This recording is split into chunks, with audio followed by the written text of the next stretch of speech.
剣上二剣上三剣上四剣上四剣魔法ただの乗鞍の上に One question that music theorists like to ask when encountering a new piece is, what scale is this music made from? What you're hearing right now is a Japanese children's song called variously either ikkenjo or shikenjo, and as you may be able to see here, it uses only 4 notes. We might think that that would make it comparatively easy to analyze, but as it turns out, the tools most of us first learn will have some trouble making sense of it. To figure out why, let's look at something that's probably a bit more familiar, Somewhere Over the Rainbow.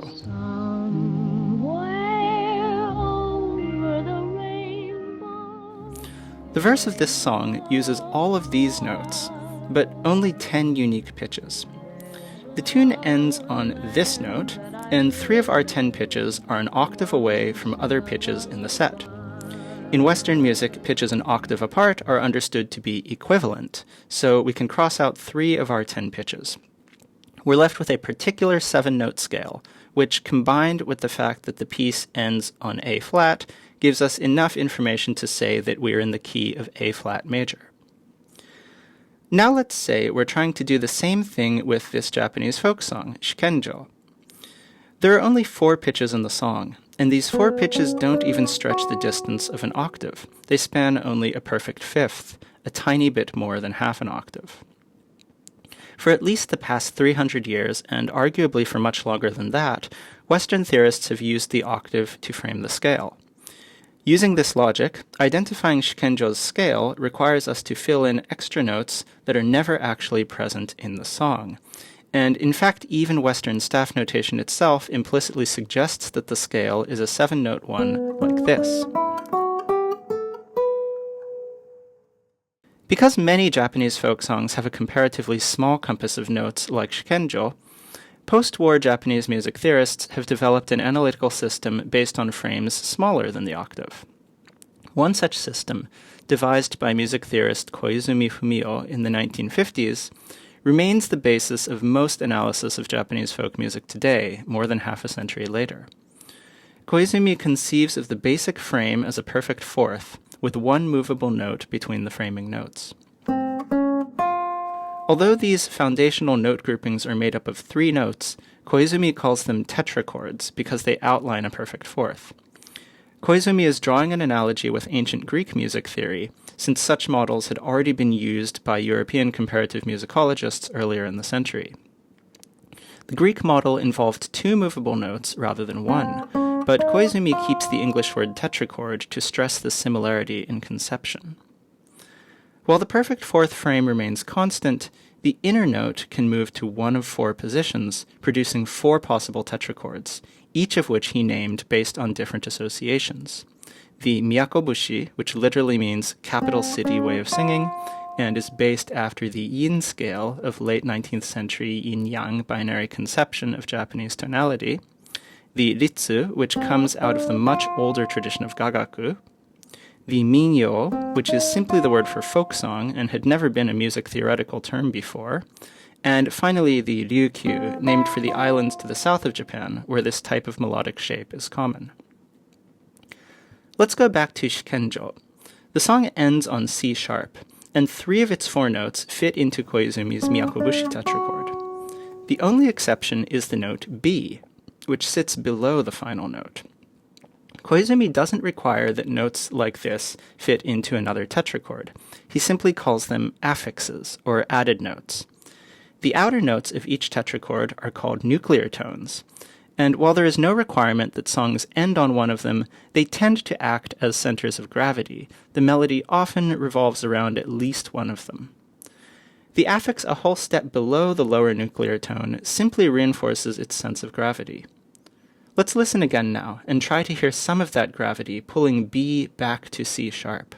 一剣上二剣上三剣上四剣上四剣魔法ただの乗鞍の上に雨牛毛牛猿坂杖ついてじっと言うてそれ引けそれ弾け.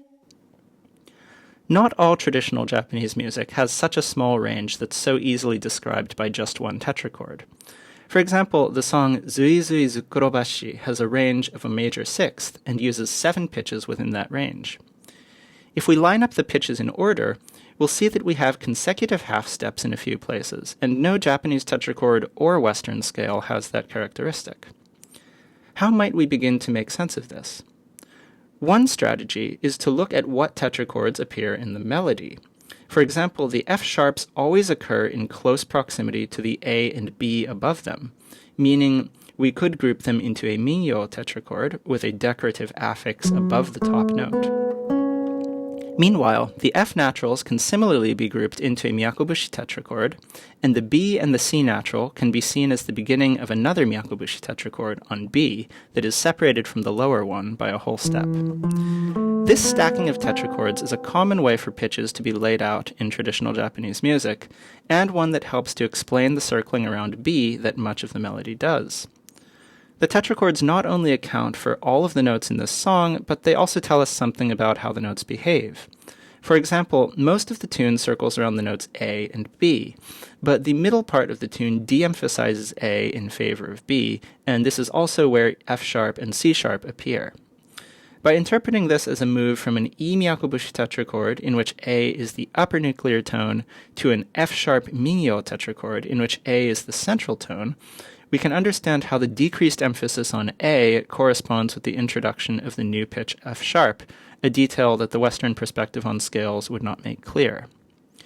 Meanwhile, the return to the E myakobushi tetrachord at the end does not de-emphasize B, because it is still a nuclear tone there, and the tune still happens to end on B.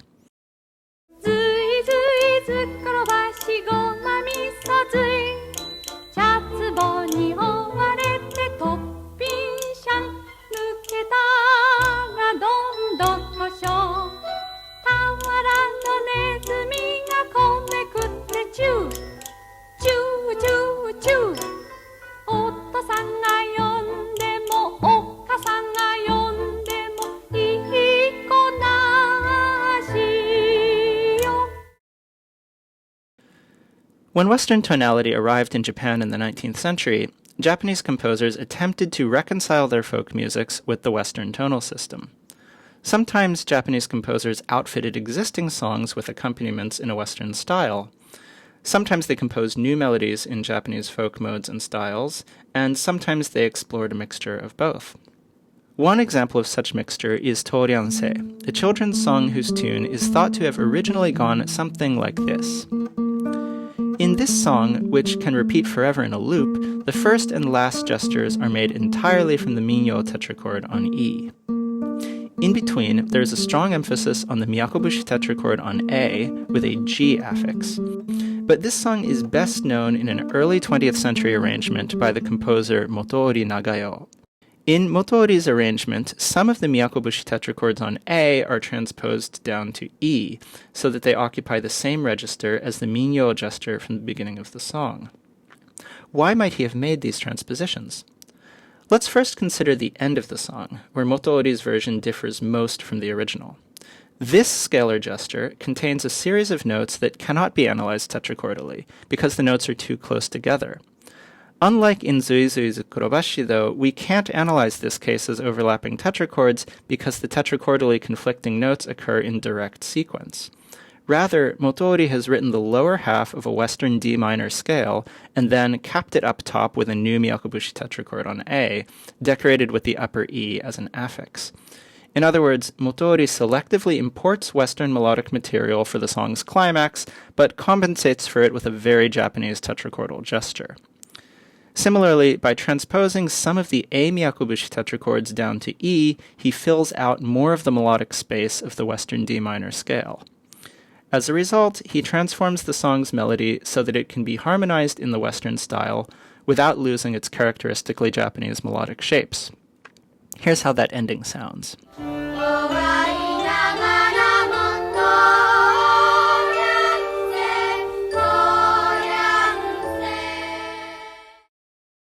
Combinations of Japanese tetrachords with Western harmony have made their way not only into folk song settings like motoris, but also into the repertoire of Japanese composers who are writing original music in ostensibly Western genres. For instance, the video game composer Sakai Shogo, like most video game composers, mostly uses Western tonality for the soundtrack of Mother 3, a video game from 2006 for the Game Boy Advance. The Mother series of games is set in a world that parodies white American culture, where players probably won't expect references to traditional Japanese music. For example, when you explore the countryside, you often hear this jangly guitar and some bass riffs. And when you visit your spirit protectors at their houses, you hear not only placid, comforting string music, but also an ornate jazzy saxophone solo that gestures directly to a modern, almost exaggeratedly Western setting. But some of the game takes place on Tane Tane Island, a small tropical island to the south of the game's main setting.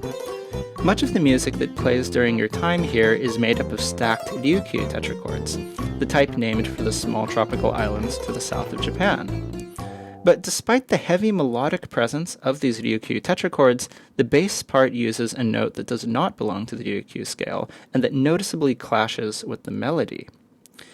In fact, the bass part plays through an entire 12-bar blues progression, a strong signifier not just of Western music, but of American popular culture. By fusing Japanese and American musical content, Sakai reminds us that the main characters come from outside the island and that they're taking in the island's atmosphere through their own foreign lenses. At the same time, from the viewpoint of Sakai and the game's first audience, that is, its Japanese audience, the Ryukyu Islands are still in some sense foreign and exotic. They have a distinct culture with their own spoken and musical languages, and they became part of the country of Japan only as a result of 19th century colonialism. Hybridized musics like this can be interpreted in all sorts of ways, and composers can make hybridized moments like these for all sorts of reasons. Knowing about tetrachord types like these is one way among many for us to get a small window into how they might have made the choices that they did.